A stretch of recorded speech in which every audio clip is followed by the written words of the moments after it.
হতেই পারে, কিন্তু মেঘলা সে ব্যাপারে আমায় কিছু বলেনি। না তুই কি মেঘলার কাছে গেছিলি নাকি? হ্যাঁ পাগলা ঘোড়া, আমি একসঙ্গে দেখা করতে গিয়েছিলাম। আমাদের সঙ্গে যার সম্পর্ক নেই তোমার সঙ্গে তার সম্পর্ক থাকবে, এটাই তো স্বাভাবিক। তাই তুমি দেখা করতে গেছিলে। আমি কার সঙ্গে কোথায় দেখা করতে যাব তার কৈফিয়ত কি তোমাকে দিতে হবে নাকি? না, তুমি নিজেকে সুপ্রিম পাওয়ারের অধিকারী মনে করতেই পারো, কিন্তু অন্য আর কেউ সেটা ভাবছে না। কিন্তু তোমার কথায় তো জ্বালা কেন দিদি ভাই? যেন মনে হয় সব সময় তুমি হুল বিধিয়ে কথা বলছো। অবশ্য হবে নাই বা কেন? যে জীবনে কিচ্ছু পায় না, যার সারাটা জীবন ফক্কা, তার তো এরকমটাই হওয়ার কথা। আমি আমার জীবনে কি পেয়েছি সেটা আমি জানি, কিন্তু তুমি তোমার জীবনে ঠিক আছো তো?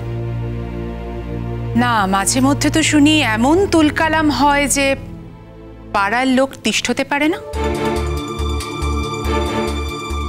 করি, তুলকালাম কাণ্ড করি, নিজের স্বামীর সঙ্গেই করি, নিজের বিবাহিত বৈধ স্বামীর সঙ্গে করি, অন্য কারোর স্বামীর সঙ্গে নয় দিদি ভাই।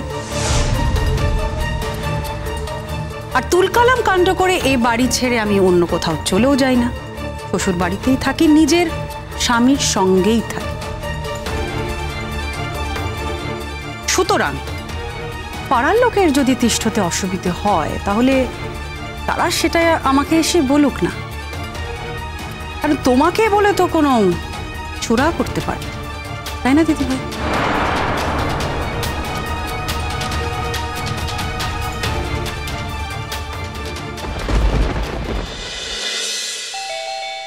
এই যে বাবু ফিরেছেন, কি ব্যাপারটা কি পিকলু? তোর কোনো কাণ্ডজ্ঞান নেই? তুই কোন সকালে বেরিয়েছিস, এখন ফিরলি? তুই কি করে বেড়াচ্ছিস আমি তো কিছু বুঝতে পারছি না পিকলু। এই পিকলু শোন, কি ব্যাপার রে তোর? রাস্তায় বেরোলে তুই ফোনটা অফ করে রাখিস কেন? ফোনে পাওয়া যায় না? কি এমন রাজকার্যটা করছিস রে তুই? বাড়িতে একটা ফোন করে খবর দিতে পারিস না?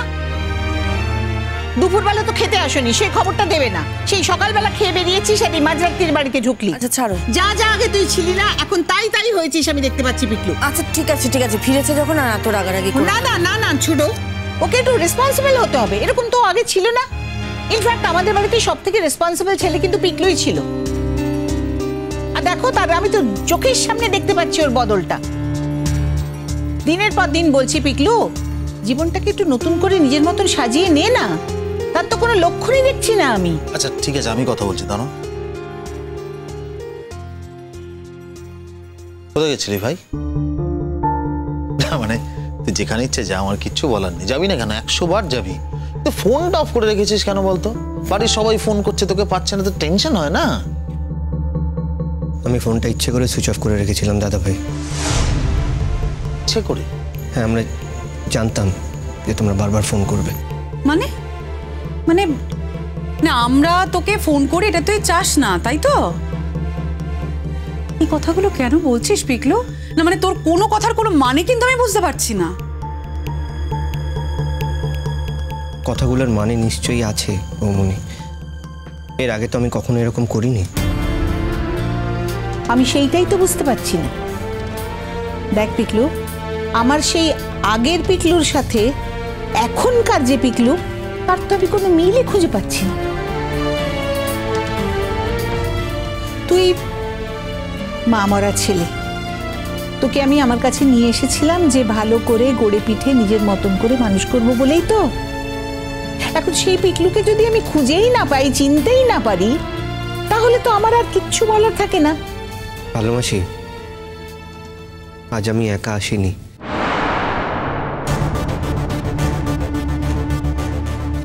তুই একা আসিসনি মানে? কে এসেছে তোর সঙ্গে পিকলু?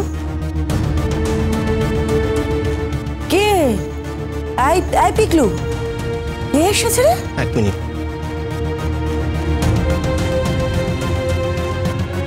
এসো।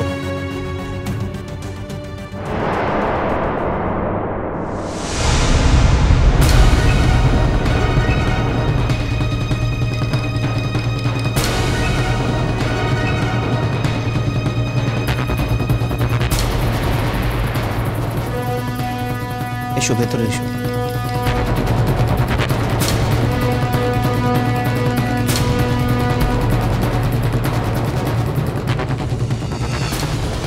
প্রণাম করো।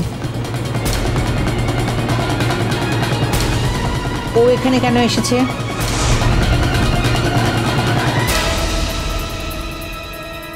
না না, থাক থাক, প্রণাম করার কোনো প্রয়োজন নেই আমাকে।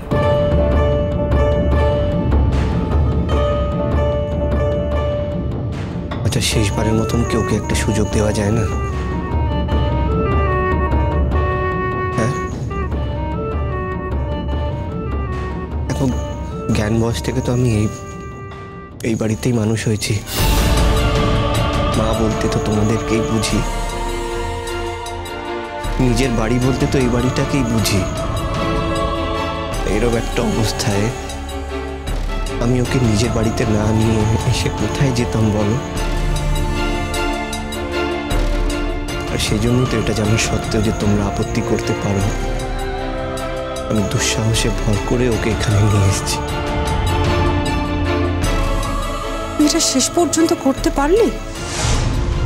তুই কি এবার নিজের প্রাণটা বিসর্জন দিবি নাকি?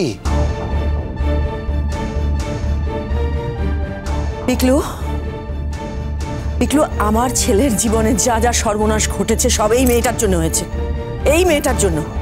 তুই যদি আবার ওকে নিয়ে আজকে বাড়িতে তুলতে চাস না, সেক্ষেত্রে আমার কিছু বলার নেই, কারণ বাড়িটা তো আমার একার নয়, বাড়িটা সবার।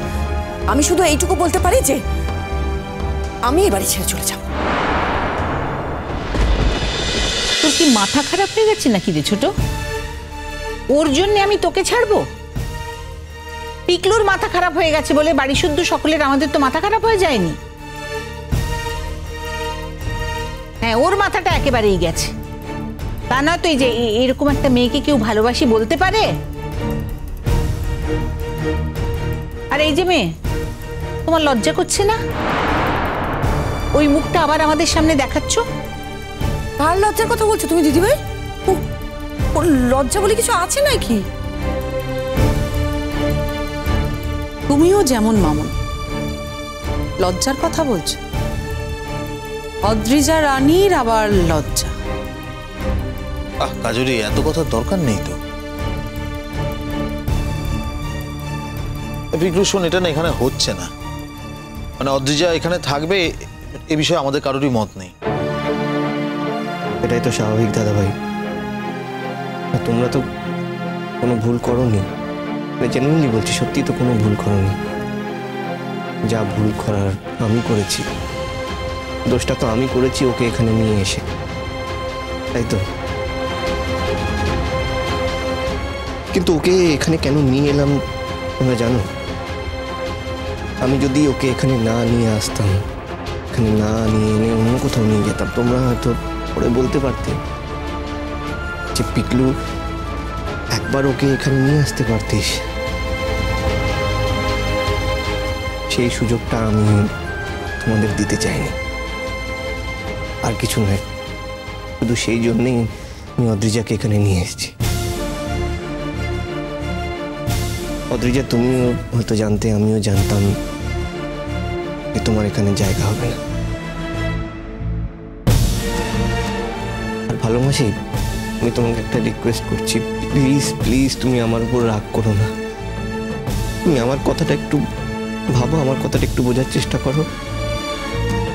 আর যাই হোক, আমি তো অদ্রিজাকে অগ্নিকে সাক্ষী রেখে, ধর্মকে সাক্ষী রেখে বিয়ে করেছিলাম। তোমরা ওকে ছুঁড়ে ফেলে দিতে পারলেও আমি তো ওকে ছুঁড়ে ফেলে দিতে পারি না, তাই না? পিকলু, ধর্মের কথা তুলছিস? তুলিস না। আগুন সাক্ষী করে বিয়ে করার কথা তুলিস না। সুজু, ও এখনো বুঝতে পারছে না? হ্যাঁ হ্যাঁ, তুই এখনো বুঝতে পারছিস না যে ওইটাই তোর জীবনের সব থেকে বড় ব্লান্ডার ছিল? ছোট মাসি, বুঝতে পারলে তো আমি নিজেই খুশি হতাম, হয়তো আমার ভালোও হতো। কিন্তু বিশ্বাস করো তোমরা, আমি সত্যি বুঝতে পারিনি। আর তাই হয়তো জেনে শুনেই আমি নিজেই আগুনে ঝাঁপ দিলাম।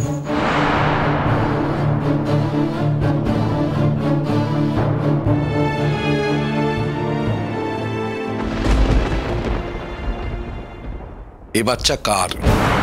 মানে? তুমি যে গর্ভবতী এ নিয়ে তো কারো কোনো সন্দেহ নেই? আমারও নেই। তাহলে বাচ্চার বাবাকে?